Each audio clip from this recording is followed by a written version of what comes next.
go to a different section of the room. Go ahead.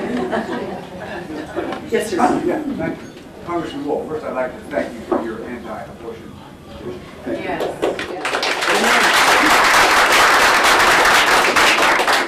Before you were first elected, did you pledge to voluntarily term limit yourself?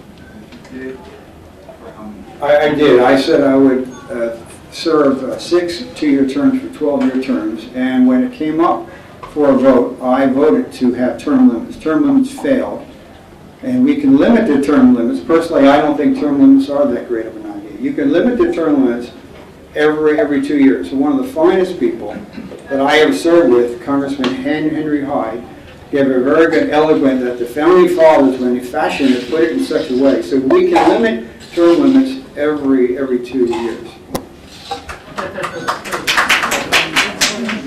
Yes, sir. My name's Luncheon. About a year ago, a delegate from this group came to your office in D.C.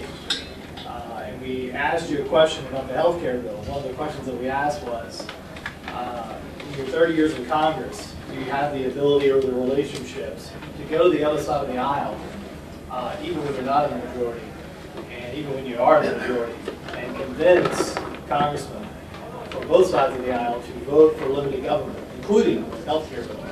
And the response we got was not really. We really need to, it was our responsibility, it seemed from us, from your talk, that we're supposed to go to the Democratic congressmen and convince them to support limited government, and the Republican congressman who dropped the ball on that as well.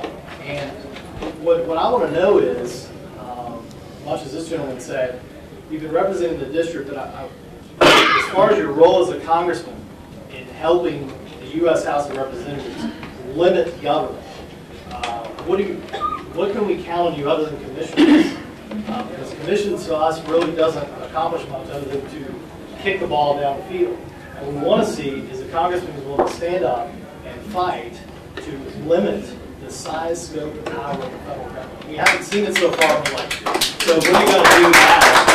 Well, I'm going to do the best I can. I have a record of honesty and integrity. I'm the only member of Congress, Butch, who sends out my entire voting record, how I vote on each and every issue. No other member does.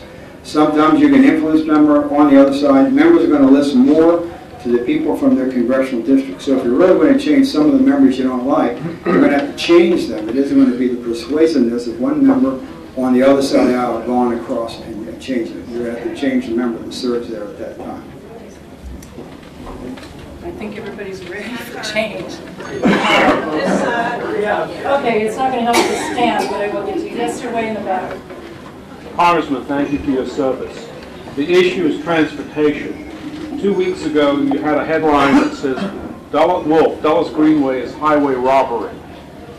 But you didn't really talk about the problems associated with the projected toll increases on the toll road, which, based on the financing plan of the Dulles Rail, will reach $10 or more each way in the next several decades.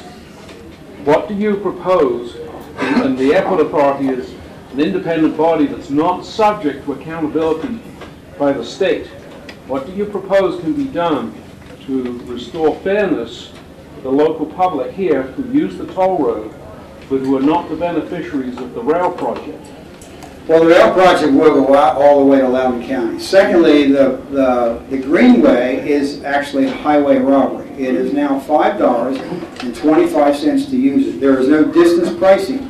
If you get on Route 28 at the first section and go out and go one exit and off, you pay the full price. There is almost no other road like that in the country.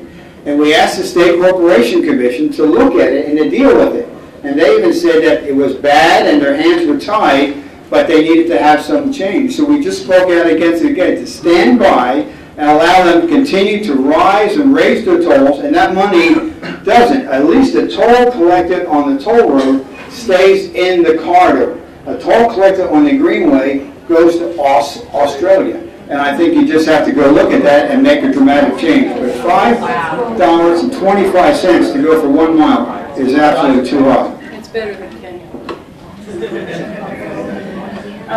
Way in the back. Yes, sir. What's your thoughts on how to deal with vote fraud? Well,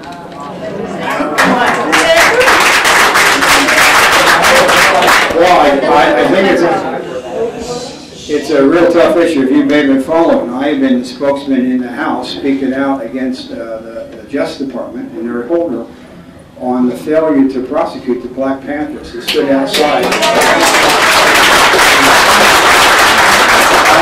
I have made the comment, it would be wrong for two members of the KKK in Philadelphia, Mississippi, and there is a Philadelphia, Mississippi, to stand outside a polling booth and intimidate, and they ought to be prosecuted. But it's wrong to have two new Black Panthers stand outside a polling booth in Philadelphia, a city that was my former hometown, and do what they did. And then if you go on the National Geographic website, and you'll see what they actually said with regard to other activities.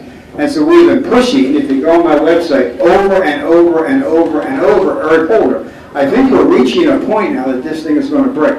But I've been very, very aggressive the same way that I have been with regard to Eric Holder and Black Sir, Panthers. military votes?